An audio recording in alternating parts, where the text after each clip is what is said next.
오늘도 하나님의 말씀 앞에 서신 우리 미랄교회 모든 성도 여러분들을 사랑하고 축복합니다.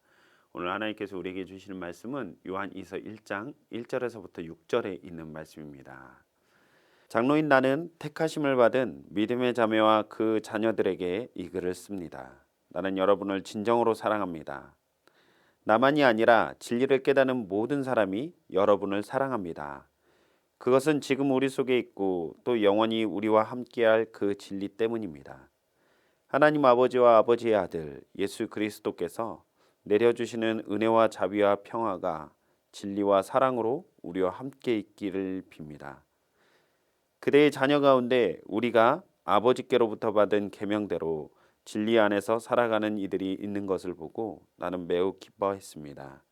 자매여, 지금 내가 그대에게 간청하는 것은 우리 모두가 서로 사랑하자는 것입니다. 그렇지만 내가 새 계명을 써보내는 것이 아니라 우리가 처음부터 가지고 있는 계명을 써보내는 것입니다. 사랑은 다름이 아니라 하나님의 계명을 따라 사는 것입니다. 계명은 다름이 아니라 여러분이 처음부터 들은 대로 사랑 안에서 살아가야 한다는 것입니다. 아멘.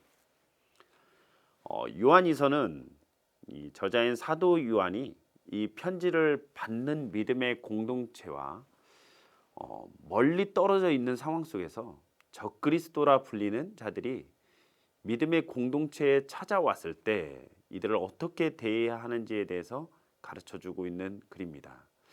택하심을 입은 부녀와 자녀들은 요한이 전한 그 진리 안에서 믿음의 공동체를 이루고 있는 성도들을 가리키는 것입니다. 요한은 이곳에서 벗어나 분리해 나간 자들이 가정교회를 또 찾아왔을 때 어떻게 대해야 하는지에 대해서 이야기를 하고 있는 거죠. 요한은 예수님이 육체로 오심을 부인하는 요한 공동체에서 나간 자들을 적그리스도라 불렸습니다. 요한은 이 적그리스도들을 믿음의 공동체가 주의를 해야 한다라고 권면을 하고 있는 거죠. 초대교회 1세기 당시에 가장 큰 이슈는 예수님이 누구이신가에 대한 것이었습니다. 사도들은 그분의 신성과 인성을 놓고 벌이는 이 첨예한 논쟁 속에서 예수님을 정확하게 설명하고자 노력을 했었습니다. 당시의 위협적인 공격은 예수님이 이 세상에 육신을 입고 온 것이 아니라는 가연설이라는 것이 있었습니다. 요한은 이러한 성육신을 부정하는 미혹에 우리는 주의를 해야 한다라고 권면하고 그러한 주장을 하는 것을 적그리스도다라고 말하고 있는 것이죠. 예수님은 보이지 않는 하나님의 형상이시고 인간의 몸으로 이 땅에 오신 하나님의 아들이십니다. 그분은 인간과 똑같이 희노애락을 모두 경험하셨고 인간의 감정과 슬픔을 아시고 인간을 위한 대속의 제물이 되실 수 있는 그러한 분이셨습니다. 그분은 완전한 인간임과 동시에 또 완전한 하나님이셨던 것이죠. 요한은 자신이 전한 예수 그리스도의 진리 안에 있는 믿음의 공동체를 너무나도 사랑했어요. 그리고 교회 또한 사랑의 공동체로 자라가고 있었습니다. 왜냐하면 진리의 영이신 성령님이 그들과 함께 하셔서 진리로 하나 되게 하셨기 때문입니다. 우리 믿음의 성도들도 우리가 서로 혈연으로 맺어진 가족은 아니고 함께 한 집에서 사는 그런 관계는 아닐지 몰라도 예수 그리스도의 복음의 진리 안에서 믿음으로 하나된 공동체이다라는 사실을 생각하며 살아가는 우리 모든 미랄교회 성도님들이 되기를 간절히 소망합니다. 진리는 성도들이 서로 사랑하게 하는 원동력이에요. 그리고 사랑은 진리로 인한 열매입니다. 우리가 진리를 아는 것은 진리이신 예수 그리스도를 안다라는 것이죠. 진리이신 예수님을 안다라는 것은 그분을 믿는 것이고 그분을 믿는다라는 것은 죄인된 우리를 대신해서 독생자 예수 그리스도께서 이루신 놀라운 십자가 사랑을 통해서 하나님과 화목하게 되었고 영생을 얻었다라는 사실을 믿는다는 것입니다. 예수님의 십자가 사랑을 통해서 하나님의 사랑을 깨닫게 된 성도는 다른 모든 사람들과의 관계 속에서 사랑의 열매를 맺는 삶으로 살아가게 될 것입니다. 왜냐하면 성도는 믿음으로 예수님과 연합되어 있기 때문입니다. 그리스도 안에 거하는 사람은 열매로 나타날 수밖에 없다라는 것이죠. 그 열매는 바로 사랑입니다. 여러분, 우리는 예수님의 사랑을 경험한 사람들입니다. 예수님은 사랑이십니다. 그 진리를 우리가 믿고 따르고 있습니다. 그렇기 때문에 우리는 사랑이신 예수님을 따라 사랑을 실천하며 살아가야 합니다. 사랑을 실천하는 방법은 어떤 것이 있을까요? 진리를 따라 사랑의 계명을 실천하는 삶은 우리의 의지와 노력 없이 자동적으로 이루어지지는 않습니다. 우리에게 노력과 희생이 필요한 것이죠. 우리 믿음의 공동체 안에 사랑이 필요한 지체가 있다면 사랑과 관심을 가지고 돌봐야 하는 것입니다. 죽기까지 자기 자신을 내어준 예수 그리스도의 십자가 사랑을 깨달아 아는 자라면 내 이웃, 내 친구를 위한 희생과 섬김의 기쁨으로 나아가고 그것을 누리게 될 것입니다. 우리는 그리스도 안에서 한 몸을 이루는 형제 자매입니다. 마음껏 서로 사랑하며 진리를 나누는 기쁨의 공동체가 되기를 간절히 소망합니다. 이러한 기쁨을 우리가 누리며 살아갈 때 우리 믿음의 다음 세대인 우리 자녀들이 이러한 진리 안에서 사랑을 보고 배우지 않을까요? 진리 안에서 사랑이 오고 오는 세대 가운데 계속해서 흘러가는 놀라운 은혜의 역사가 가득하기를 소망합니다. 저희 아버지는 아주 작은 시골 교회에서 거의 모든 사역의 시간을 보내었습니다.